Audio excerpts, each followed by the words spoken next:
Assalamualaikum warahmatullahi wabarakatuh. Para mahasiswa semester 4 yang Bapak cintai, pada siang ini Bapak akan memberikan pembelajaran tentang agama Konghucu, temanya Konfusianisme sebagai sumber peradaban Cina. Atau agama Konghucu sebagai sumber peradaban Cina. Sudah kita ketahui bersama bahwa Konfusius atau Kongfuci yang lahir tahun 551 Masehi, yang lahir pada tahun 551 Masehi sebelum Masehi. Ya, ulangi lagi. Konfusius atau Kongfuci adalah lahir tahun 551 sebelum Masehi.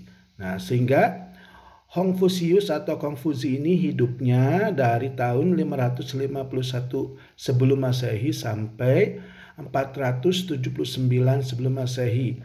Adalah seorang filsuf besar Cina yang muncul bersama pemikir-pemikir lainnya pada era dinasti Zhou Barat, yaitu 722 sebelum Masehi sampai 221 sebelum Masehi. Seperti Laozi atau Daoisme, Hanfeizi, legalisme, Maozi, Maoisme, Mengzi, dan Kunzi, pengikut Konfusius. Para pemikir tersebut berusaha menyumbangkan pemikirannya dalam rangka ikut mencari jalan keluar dari krisis sosial politik yang tidak berkesudahan di suatu era yang disebut sebagai Zhanguo atau zaman negara berperang. Konfusius berpandangan bahwa pemerintah dan masyarakat akan tentram jika semua pihak mau melakukan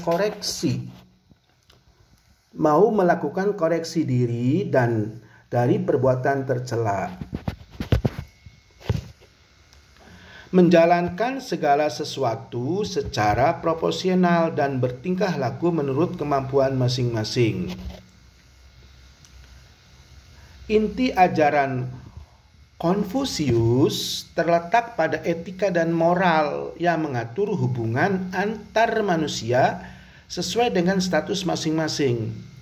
Ajaran moral Konfusius mengandung unsur-unsur sifat bijak manusia seperti Ren, kemanusiaan, Yi, kebajikan atau keadilan, Li, tata aturan, Zi, pengetahuan, Xin, integritas, Zong, kesetiaan, Xiao, hormat kepada orang tua, Qi, rasa malu, Liang, baik budi, Cheng, kejujuran, Wen, bersikap kesatria, dan Shu, sikap pemaaf.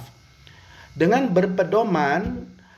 berpedoman pada sifat-sifat terpuji, maka kekacauan di masyarakat dapat diatasi dan pada gilirannya negara dapat kembali tentram serta teratur. Pada tingkat pemerintahan, Konfusius menyuruhkan agar setiap penguasa bertindak berdasarkan kemanusiaan atau Ren dan keadilan Yi sehingga tetap dicintai dan dipatuhi rakyatnya. Hanya sekali mengalami penolakan di zaman kedinastian Cina ketika Kaisar Qin Shi Huang dari dinasti Qin 221 sebelum Masehi sampai 207 sebelum Masehi melarang penyebaran pemikiran Konfusius serta membakar buku-bukunya.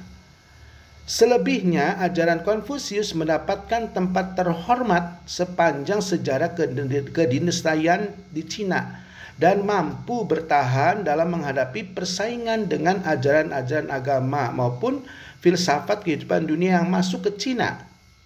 Seperti Buddha, ya, itu adalah salah satu filsafat kehidupan atau moral kehidupan dari India, yaitu Buddha atau agama Buddha, ya. Terhitung sejak dinasti Han 202 sebelum Masehi sampai 220 Masehi, ajaran Konfusius telah ditetapkan sebagai dasar falsafah negara, kurikulum pendidikan dan materi pokok yang diujikan dalam sistem ujian sekolah maupun untuk rekrutmen pegawai kerajaan. Bersamaan dengan runtuhnya sistem monarki yang terakhir di Cina, yaitu dinasti Qing atau Manchu, yaitu tahun 1644 Masehi sampai tahun 1912 Masehi. Ajaran Konfusius mengalami kemunduran besar. Ajaran ini menjadi sasaran kritik di zaman revolusi tahun 1911. Nasib Konfusianisme lebih buram lagi setelah pemerintahan nasionalis tergusur ke Pulau Formosa yaitu Taiwan.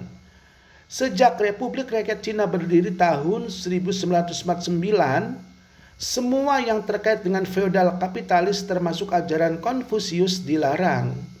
Puncak penolakan Konfusianisme atau agama Hongkucu atau filsafat Hongkucu terjadi pada saat berlangsungnya revolusi kebudayaan.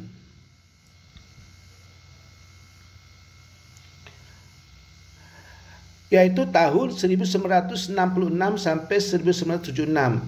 Karena dianggap sebagai pemikiran dan ajaran usang yang dapat menghambat lajunya langkah revolusi sosialis Cina. Ketika Cina sudah membuka pintu ke dunia luar dan mengalami pertumbuhan ekonomi yang pesat, masalah pemerataan pendapatan dan ketimpangan sosial berdampak pada gangguan kamtipmas di masyarakat.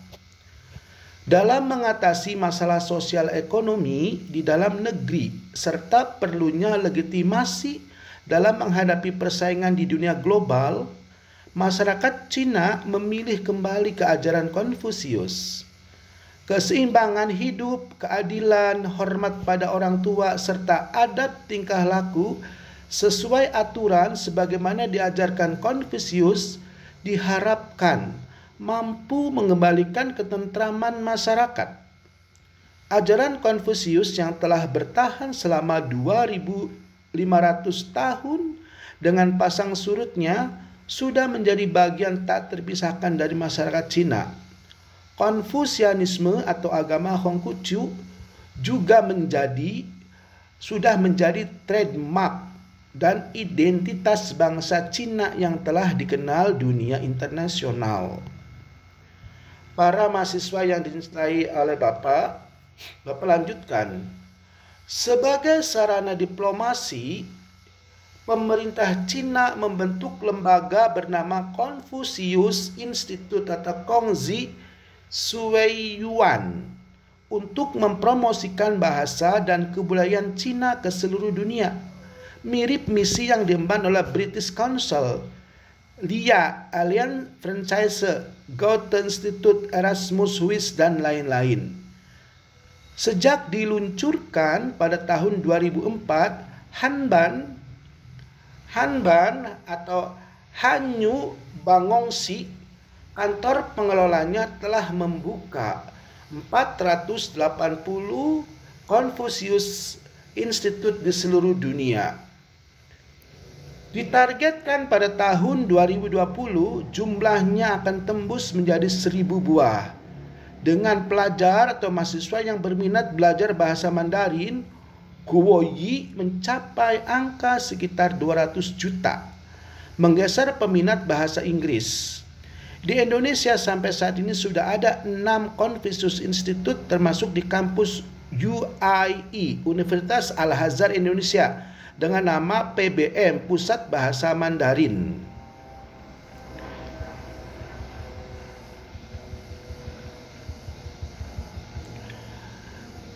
PBM itu Pusat Bahasa Mandarin.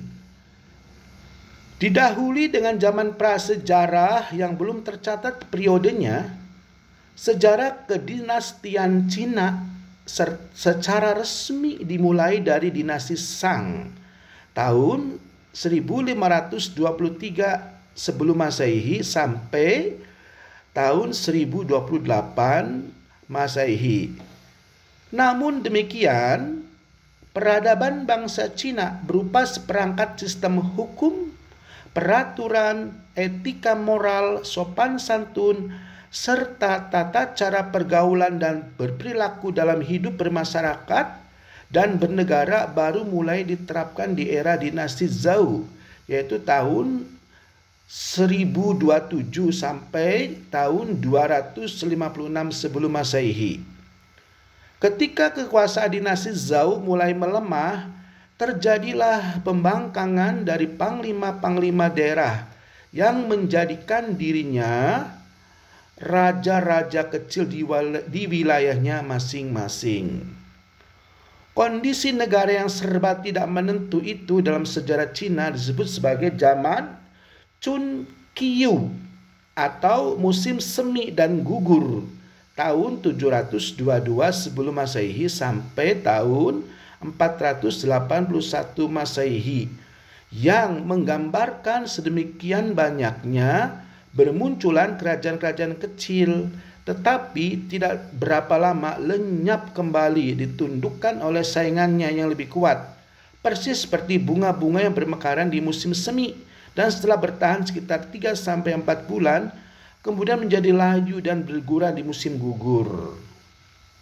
Para mahasiswa yang Bapak cintai, setelah peperangan demi peperangan terus berlangsung makin intensif di antara panglima perang dari 7 kerajaan yang tersisa untuk saling menunjukkan superioritas dan kekuatan tentaranya dalam rangka memperluas wilayah kekuasaannya, menjadikan kurun waktu ini disebut sebagai periode Zanguo atau negara-negara berperang, yaitu pada tahun 480 sebelum Masehi sampai tahun 221 sebelum Masehi.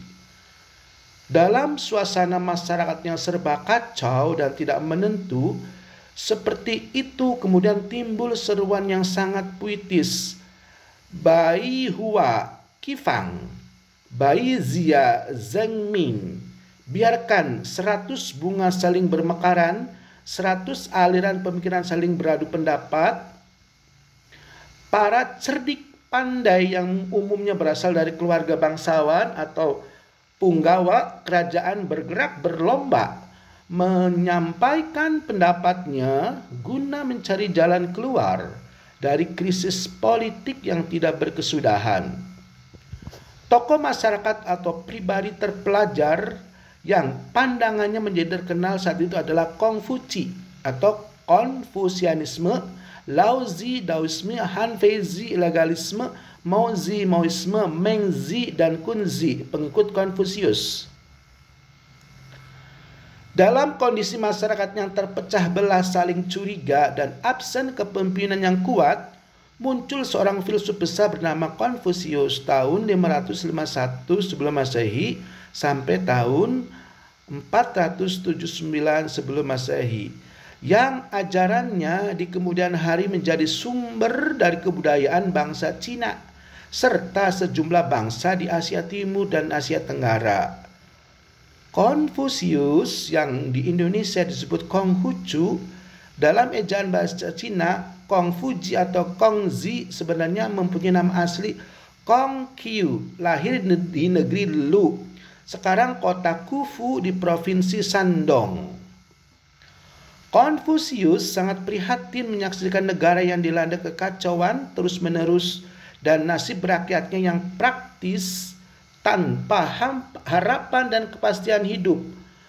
Menurut Konfusius, pemerintah dan masyarakat akan tentram kembali jika semua pihak mau melakukan koreksi diri dari perbuatan tercela, mengatur segala sesuatu secara proporsional, dan bertingkah laku menurut kemampuan masing-masing. Sebagai pemegang mandat dari langit, penguasa diharapkan bersikap bijaksana untuk menjadi panutan bagi rakyatnya, karena setiap saat mandat langit bisa dicabut, dan itu artinya rakyat tidak perlu lagi menganggap rajanya atau bahkan berhak meninggalkannya. 3 hal pokok yang perlu diperhatikan oleh seorang raja dalam menjaga stabilitas pemerintahannya, yaitu kepercayaan rakyat, kecukupan makanan dan tentara yang kuat. Konfusius yang di dalam dirinya mengalir darah bangsawan mengidealkan kondisi negara dapat kembali damai seperti pada zaman dinasti Zhou Barat tahun 1027 sampai 722 sebelum Masehi. Pokok ajaran Konfusius adalah untuk menyelamatkan dunia melalui pelajaran moral etika terhadap manusianya. Mereka diarahkan agar berusaha menyempurnakan serta menyucikan hati dan pikirannya menuju keseimbangan yang harmonis, yaitu Zongyong. Tidak boleh berat sebelah, langit Tian telah memberikan watak asli kepada manusia. Jika seseorang mampu menemukan kembali watak aslinya, maka ia dapat disebut Xing Ren atau Sang Jin, yaitu figur seseorang idaman Konfusius. Orang semacam ini niscaya akan mampu mengatur dunia seisinya. Konfusianisme lebih mendikberatkan pada masalah-masalah duniawi yang dialami dan dihadapi manusia sehari-hari, berkisar pada falsafah hidup manusia. Untuk semua itu harus dikeluarkan tata aturan, hukum, serta perlu mempertahankan adat istiadat nenek moyang. Masyarakat harus mematuhi segala peraturan dan hukum yang ditetapkan pemerintah, serta tetap menjalankan adat kebiasaan sebagaimana mestinya. Di lain pihak, penguasa harus melaksanakan roda pemerintahan sesuai dengan perundang-undangan yang berlaku. Nah, sekarang kita teruskan walaupun kemarin sudah tersentuh tapi nanti terkait ya. Jadi masih ada satu kesatuan ya tentang Hongkucu dan peradaban Cina atau identitas bangsa Cina ya. Ajaran moral etika Konfusius. Nah, sebagaimana Bapak telah singgung minggu kemarin bahwa ajaran moral etika Konfusius itu lebih mendikteratkan pada manusia itu sendiri. Nah, jadi di sini Bapak akan lebih tegaskan kembali atau diulang lagi. Inti ajaran Konfusius terletak pada etika dan moral yang mengatur hubungan antara manusia sesuai dengan status masing-masing. Pedoman bagi setiap orang untuk bersikap dan bertindak dalam bekerja dan menjalani kehidupan. Ajaran moral Konfusius mengandung unsur-unsur sifat bijak manusia seperti Ren, kemanusiaan, Yi, kebajikan, keadilan, Li, tata cara, aturan bertindak, Zi, pengetahuan, Xin, integritas, Zong, kesetiaan, Xiao, hormat pada orang tua, Gong, menjadi terhormat, Yong, berani, Ci, rasa malu, Liang, baik budi, Zheng, kejujuran, Lian, kebersihan, Wen, bersikap ksatria, Su, sikap pemaaf, Zheng Ming, menyesuaikan diri. Dengan berpedoman pada sifat-sifat terpuji di atas, maka kekacauan dalam masyarakat dapat diatasi dan pada gilirannya negara dapat kembali berjalan dengan tentram serta teratur. Dalam kehidupan masyarakat, ajaran Konfusius mengatakan bahwa jangan melakukan sesuatu hal kepada orang lain di mana perbuatan serupa tidak kamu inginkan dari mereka. Pada tingkat pemerintahan, Konfusius menekankan perlunya setiap penguasa bertindak berdasarkan kemanusiaan atau Ren dan keadilan atau Yi agar tetap dicintai dan dipatuhi rakyatnya. Jika seorang raja dapat memerintah satu negara, maka dia dapat menaklukkan dunia. Para mahasiswa yang Bapak cintai, Bapak lanjutkan. 5 hubungan manusia yang dibahas khusus oleh Konfusius sebagai referensi tata hubungan sosial masyarakat lainnya adalah antara raja atau penguasa dengan rakyatnya. 1. Kedua, ayah dengan anaknya. Dua, tiga, suami dengan istrinya. Tiga, empat, kakak dan adiknya. Dan terakhir, lima, itu hubungan di antara teman. Di sini, seorang yang lebih muda umur atau status sosialnya harus bersikap hormat dan setia kepada pihak yang lebih tua, baik di lingkungan keluarga, masyarakat, atau pada level negara. Termasuk hormat dari yang masih hidup kepada leluhurnya yang telah meninggal dunia.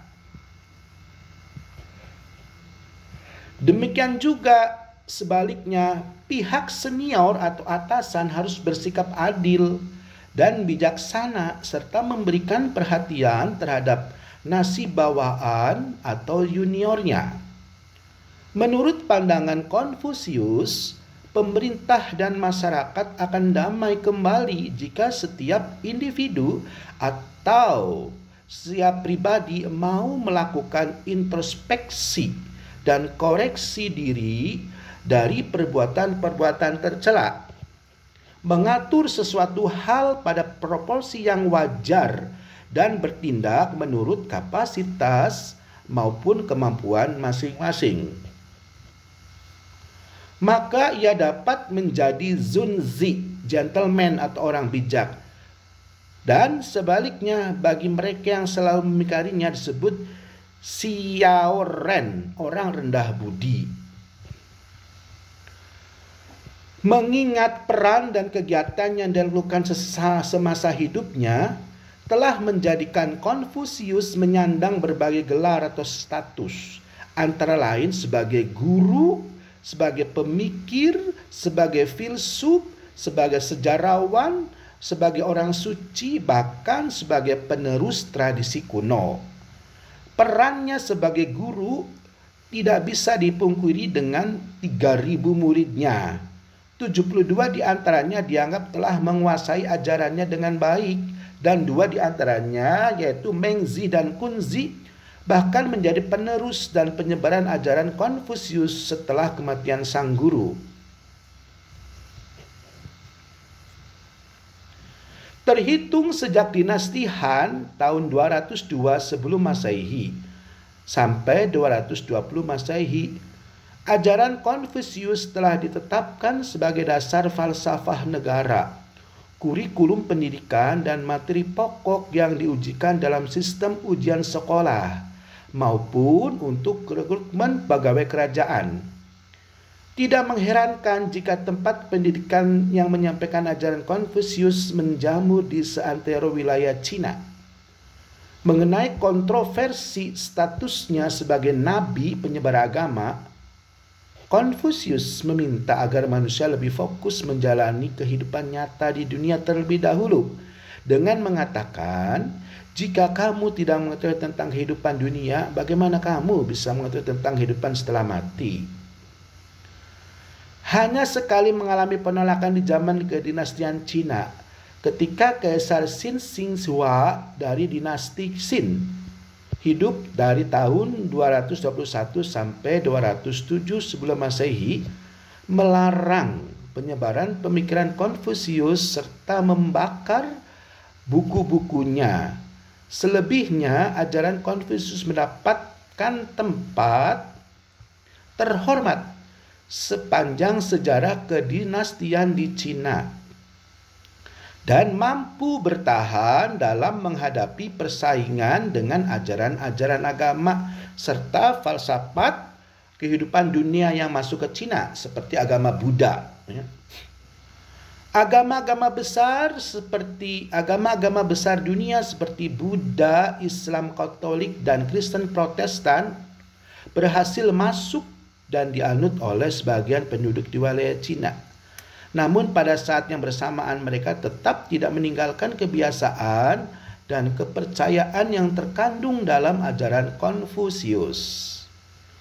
Terutama suku bangsa Han sebagai suku mayoritas bangsa Cina. Agama Buddha yang dibawa oleh para biksu dari India sekitar abad kedua atau ke-1 sebelum Masehi berkembang cukup signifikan di beberapa dinasti.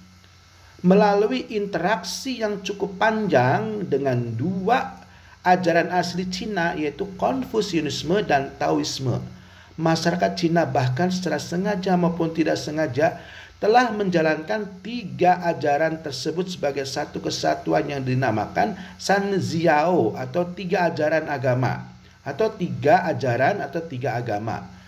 Di Indonesia ajaran 3-in-1 ini disebut dengan Samkhao atau Tridharma.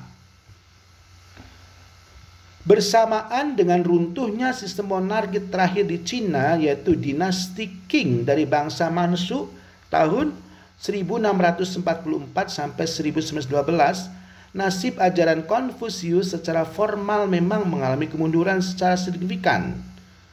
Ajaran yang mempresentasikan tradisi-tradisi kuno bercorak feodal menjadi sasaran kritik dari gerakan budaya baru tahun 1912.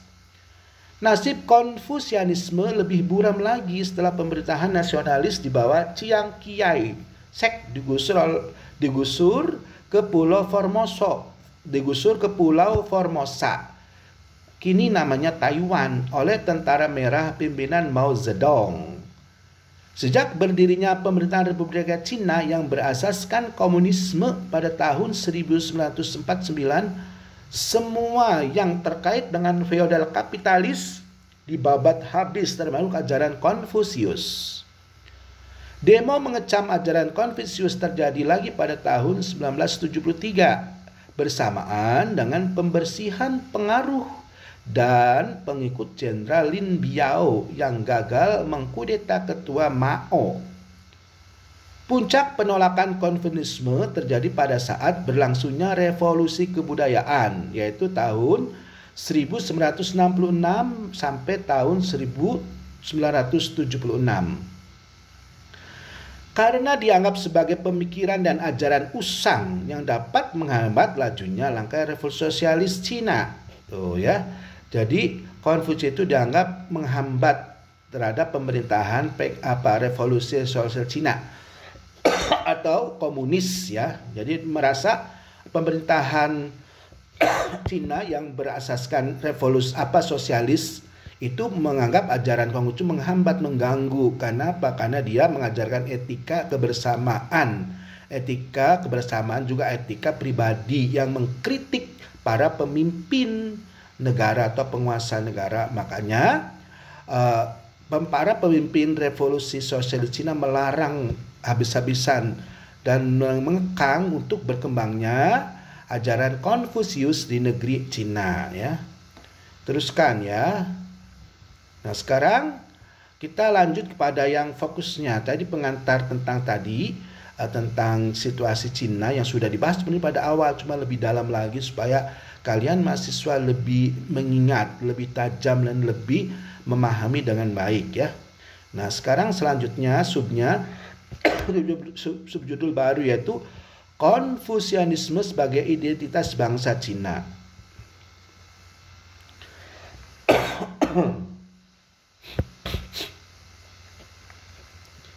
Setelah lebih satu abad ajaran Konfusius dilarang. Tuh liatin, Konfusius itu dilarang berkembang di negeri Cina itu lebih dari satu abad.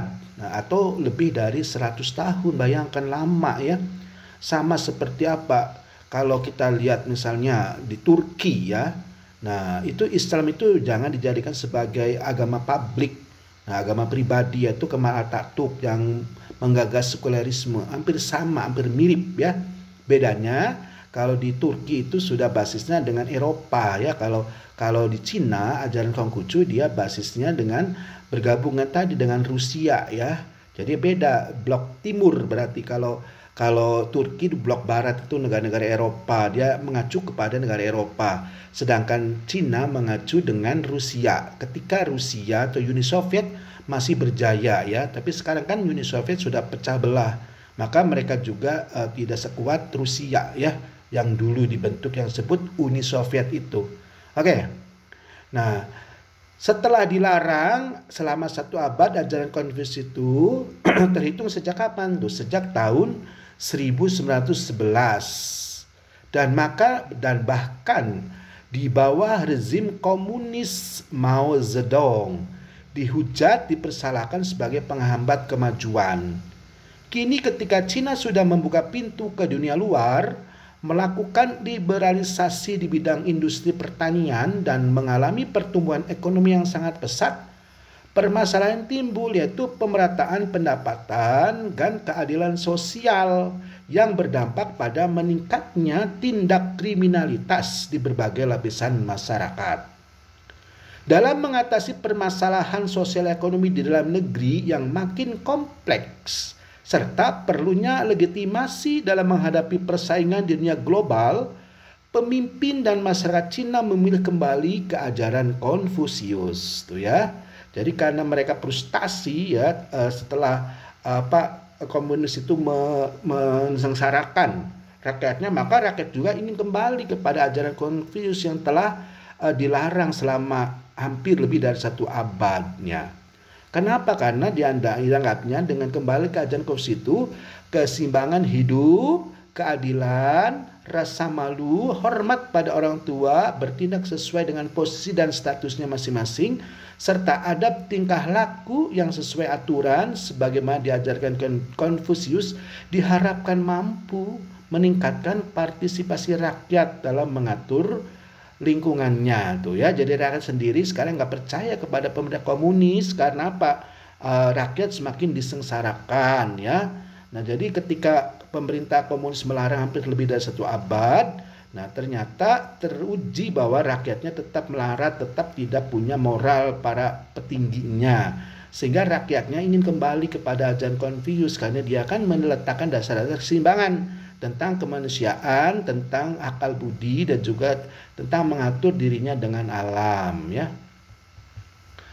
Ajaran Konfusius yang telah bertahan selama 2500 tahun dengan pasang surutnya sudah menjadi bagian tak terpisahkan dari masyarakat Cina. Tuh, Konfusianisme atau agama Konghucu yang kita kenal di Indonesia sudah menjadi trademark dan identitas bangsa Cina yang telah dikenal di dunia internasional. Presiden Cina Xi Jinping dan jajarannya melihat ajaran Konfusius yang sudah membentuk kebudayaan dan peradaban Cina lebih cocok untuk menyelesaikan masalah dalam maupun dalam membentengi negara dari pengaruh paham serta budaya Barat, terutama masalah hak asasi manusia, sistem demokrasi dan kebebasan berpendapat serta berserikat yang bisa mengancam monopoli kekuasaan PKC.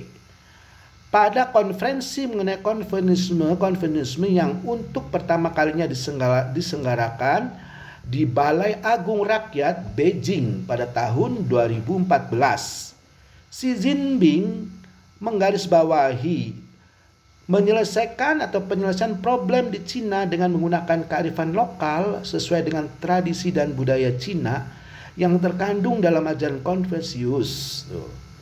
Pengakuan pemerintah tentang pentingnya kembali ke Konfusianisme telah mendorong banyaknya bermunculan sekolah-sekolah khusus yang mempelajari kitab-kitab ajaran Konfusius. Pusatnya berada di tempat kelahiran Konfusius di kota Khufu, yaitu Provinsi Shandong.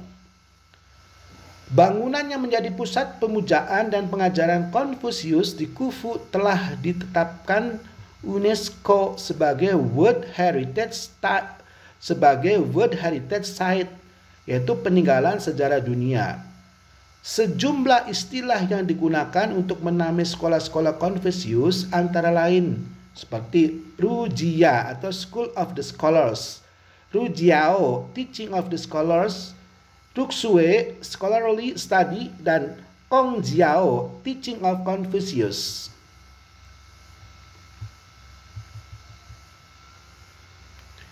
Sebagai sarana diplomasi keluar, pemerintah Cina membentuk lembaga bernama Confucius Institute atau Kongzi Keyuan yang merupakan lembaga kebudayaan di bawah pemerintahan pemerintahan Cina, bertujuan untuk mempromosikan bahasa dan kebudayaan Cina ke seluruh dunia.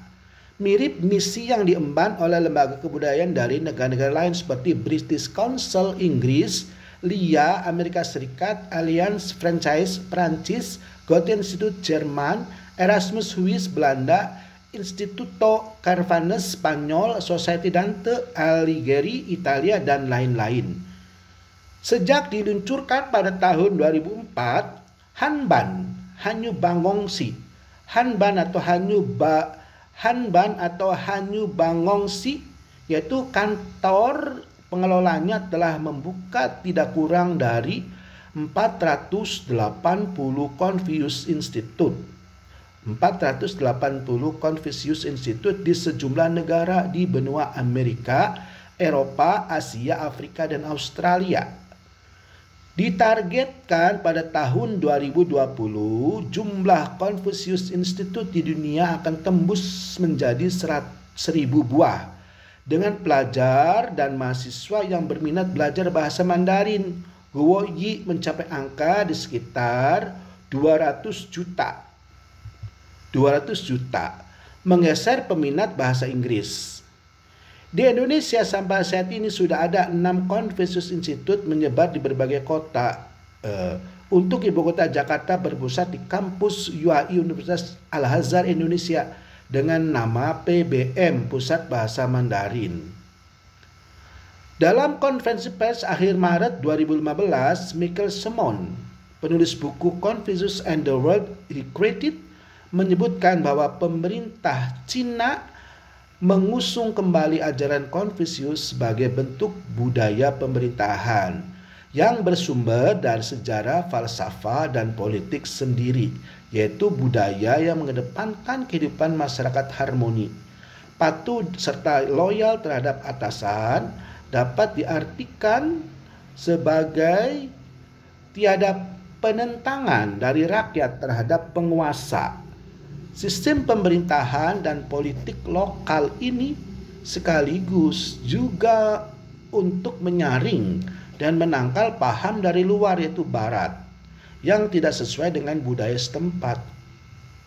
Bagi rakyat, hadirnya kembali ajaran Confucius bagaikan menu spiritual yang sudah lama mereka dambakan, terutama pada saat masyarakat menghadapi krisis moral yang meluas seperti korupsi, penyalahgunaan jabatan, penggelapan pemalsuan,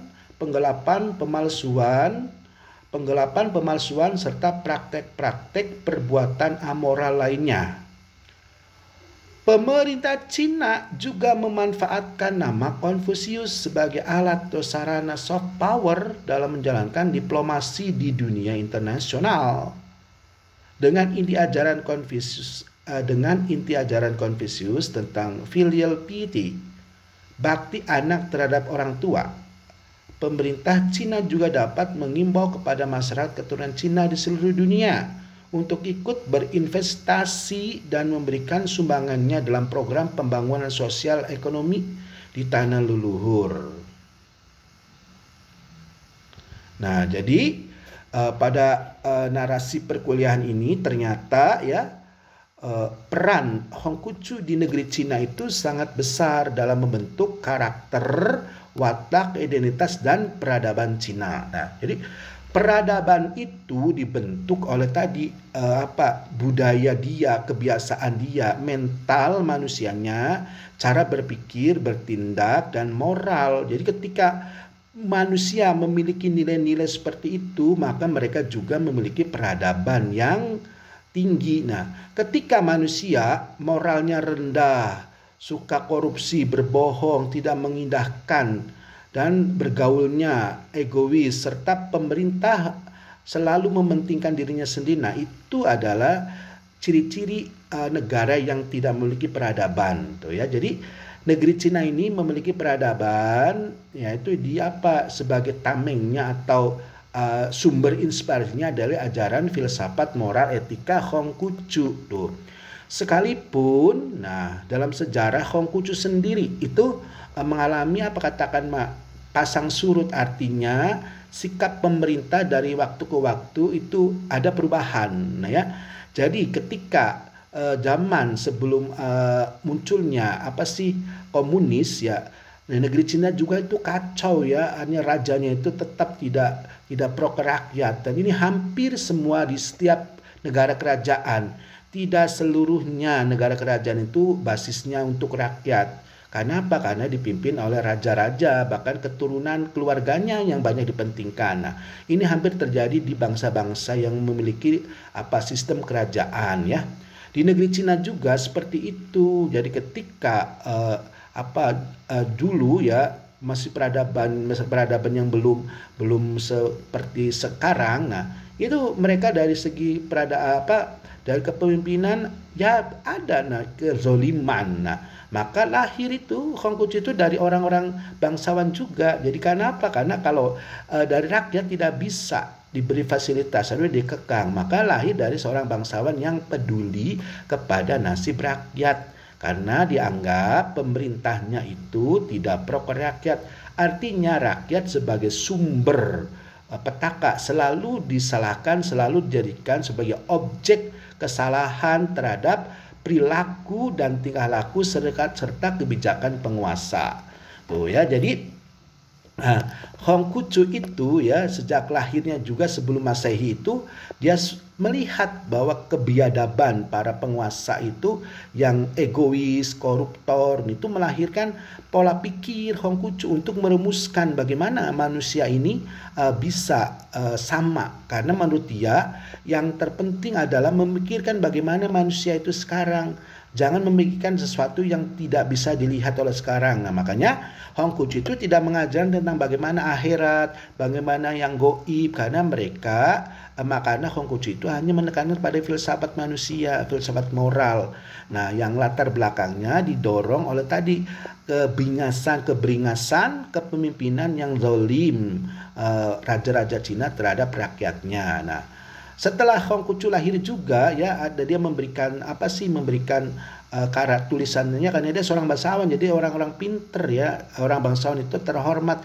Cuma yang Confucius ini seorang bangsawan yang tahu diri, artinya mengerti tentang situasi dirinya dan rakyatnya, tidak egois. Artinya kan banyak orang yang turunan bangsawan ya pada saat hidupnya Hongkucu itu tidak memikirkan nasib rakyatnya, karena dianggap biarkan aja ya dia menderita, yang penting diri sendiri maju. Nah, ini maka Hongkucu itu dia lahir dia mengantisipasi ajarannya untuk menghancurkan atau dalam arti membentengi moral-moral baik untuk rakyat kecil nanti juga untuk penguasa. Nah, ketika ajaran Hongkucu sudah dipakai dijalankan rakyat, nah pemerintah Cina lama-kelamaan juga terpengaruh oleh pemikiran-pemikiran dari luar, yaitu sosialis, yaitu Uni Soviet ya.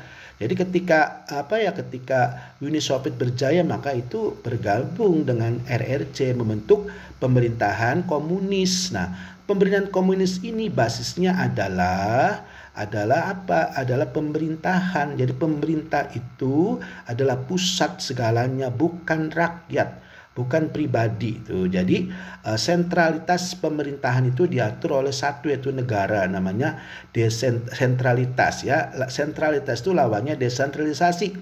Kalau desentralisasi artinya demokrasi, tapi kalau sentralisasi artinya pengawasan rakyat atau negara di bawah satu komando dari pemerintah. Jadi dari atas sampai bawah sampai desa itu diatur oleh pemerintah langsung. Nah, ini namanya pemerintahan sosialis komunis ya.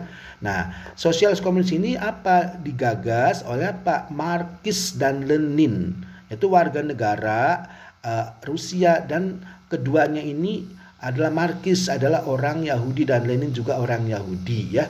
Nah, keturunan Yahudi maksudnya, bukan orang Yahudi. Nah, karena letak Cina dengan Uni Soviet itu berdampingan ya, bertetangga, sama seperti letak Jawa Barat dengan Jawa Tengah tuh ya. Jadi sama perbatasan gitu ya, bergandengan, berdempet. Maka dampak pengaruh pemikiran Rusia, Uni Soviet saat itu, yaitu komunis, itu cepat menyebar kepada pemerintahan Cina. Karena kita tahu bahwa Cina itu kan negara yang penduduknya terbesar di dunia.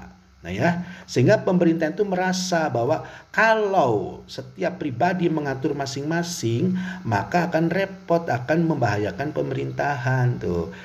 Kalau beda dengan desentralisasi yang di Indonesia, kalau desentralisasi adalah setiap wilayah, provinsi, kabupaten, kecamatan mengatur dirinya sendiri, tapi tetap mengacu kepada tadi pemerintahan pusat sebagai induk semangnya.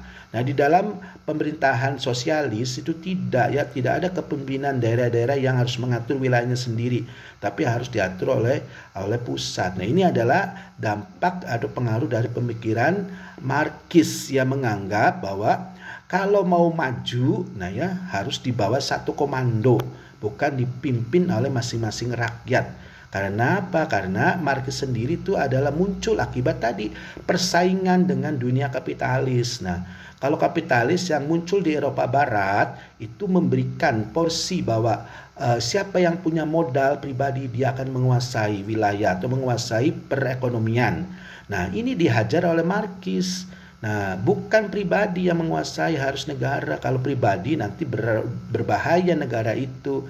Nah, makanya Marxis ini dia berkembang. Ajarannya juga bisa diambil atau bisa masuk ke wilayah-wilayah Eropa Timur seperti Belgia, Rumania, dan Swedia dan seterusnya dan lain-lainnya. Sedangkan kapitalis itu dipegang atau diminati oleh negara-negara Eropa Barat seperti Jerman, Prancis, Inggris, Italia dan seterusnya ya. Nah, sehingga kita tahu bahwa sewaktu itu ada namanya Blok Barat dan Blok Timur. Jadi Blok Barat itu dikuasai oleh wilayah Eropa dan Blok Timur Rusia. Akhirnya wilayah Eropa juga, karena orang-orang Eropa itu memerlukan modal atau cikal bakal Amerika, maka akhirnya Barat itu, wilayah Barat atau Eropa Barat itu dikenal juga Barat saja, itu termasuk wilayah Amerika. Nah, jadi Eropa Barat dan negara Amerika itu menganut sistem kapitalis ya. Nah, sedangkan Eropa Timur dan Rusia atau Uni Soviet menganut paham komunis, dan komunis ini atau kata lainnya sosialis itu masuk ke wilayah Cina ya. Karena kan kita tahu bahwa pemerintahan Cina itu tidak mau kalau kapitalis maju, maka akan maju itu pribadinya, karena kan penduduknya hampir 2 miliar kalau sekarang, mungkin dulu juga sama ya. Kalau penduduknya banyak, maka banyak yang pinter. Nah, maka orang-orang yang ingin jadi pemerintah atau orang yang menjadi pemerintah merasa terkalahkan dari segi ekonomi, terutama segi ekonomi ya, dan segi kekuasaan juga, segi dampak pengaruh pada rakyat. Maka pemerintah Cina kan merasa harus bertanggung jawab nih, bagaimana rakyat Cina yang begitu banyaknya, yang terbesar di dunia, kalau menganut kapitalis atau memiliki dampak kapitalis, maka akan berbahaya bagi keberlangsungan negeri Cina yang harus dikomunis satu bangsa, tuh ya. Nah, ternyata apa? Ternyata berbalik arah ya, ketika komunis berjaya di Soviet juga di negeri Cina. Nah, tidak lama, nah akhirnya tumbang juga ya. Nah, tumbang karena tadi di Uni Soviet juga kan banyak orang ingin beragama ya. Nah, akhirnya tadi ke arah ke pribadi lagi ya. Jadi nggak bisa nilai pribadi itu hilang. Jadi kalau komunis, sosialis itu hak pribadi itu diambil oleh negara tuh. Nah, ini kan bertentangan juga dengan apa yang diajarkan Konfusius di negeri Cina, bahwa pribadi justru dikembangkan sebagai dasar untuk pembentukan karakter bangsa tuh ya.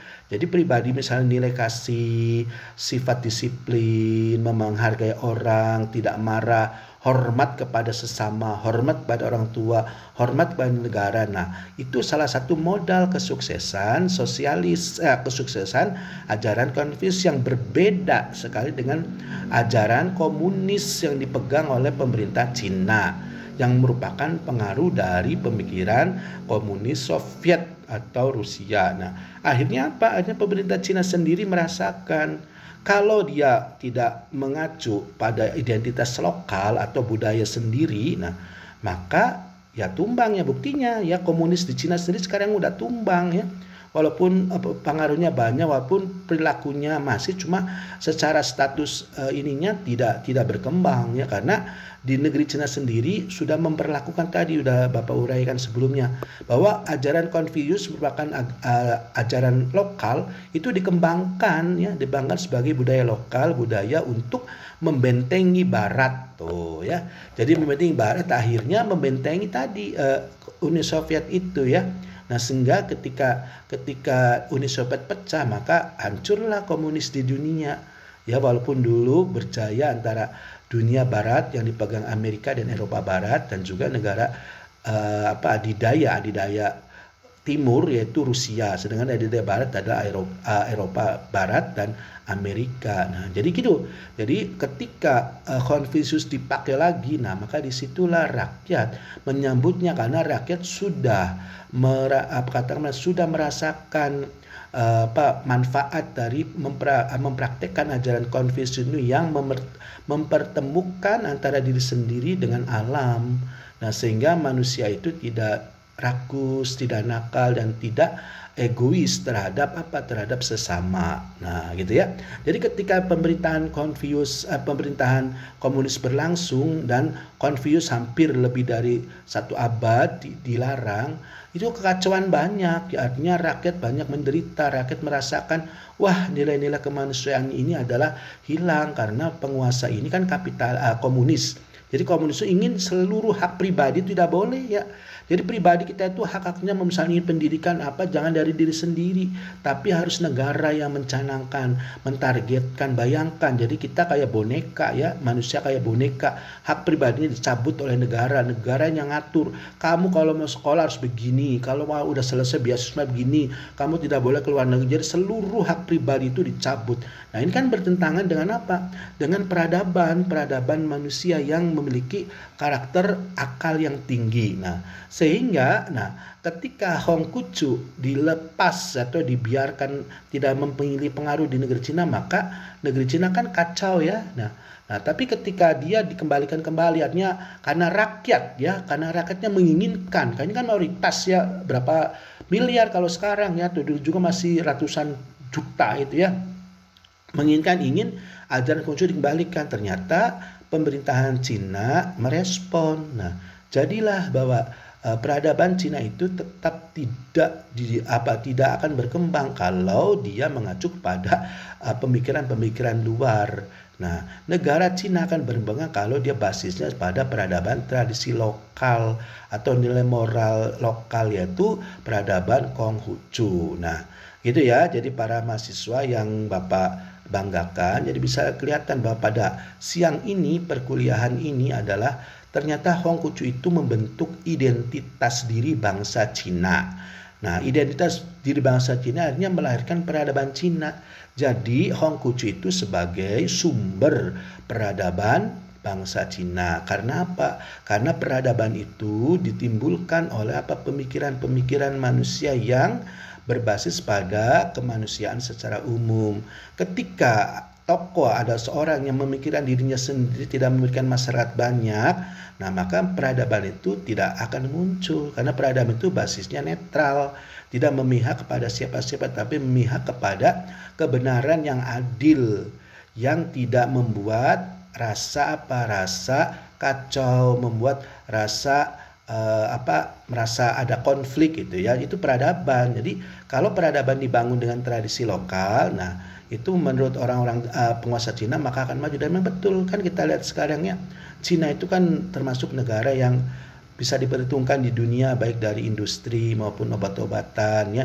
Nah, karena apa? Karena tadi dia mengembalikan pada tradisi lokal, yaitu agama Hongkucu. Begitu juga kalau kita di Indonesia ya, mengembalikan kepada tradisi lokal Indonesia ya. Cuma tradisi lokal Indonesia kan animisme dan dinamisme. Nah, kalau di sana kan filosof pemikiran, jadi beda ya. Jadi kalau kita di Indonesia hanya animisme dan dinamisme, kita semakin mistik nanti, jadi semakin halu dalam hidup. Nah, makanya kembalikan kepada agama yang dianut, nilai-nilai yang dianut oleh bangsa Indonesia. Nah, kalau di kita lihat kan ada Islam, Kristen, Hindu, Buddha, itu dasar-dasar memberi inspirasi pembentukan peradaban di Indonesia. Itu aja ya mahasiswa yang Bapak cintai. Mudah-mudahan kalian bisa menyimak kuliah yang panjang ini hampir 1 jam, sehingga kalian cara berpikir, pola berpikir atau mindset tentang memahami suatu bangsa atau memahami suatu karakter individu suatu bangsa itu bisa terjelaskan dan bisa memilah mana yang baik dan mana yang buruk, sehingga ketika itu baik maka dipakai untuk kita, tapi kalau yang buruk kita harus buang ya.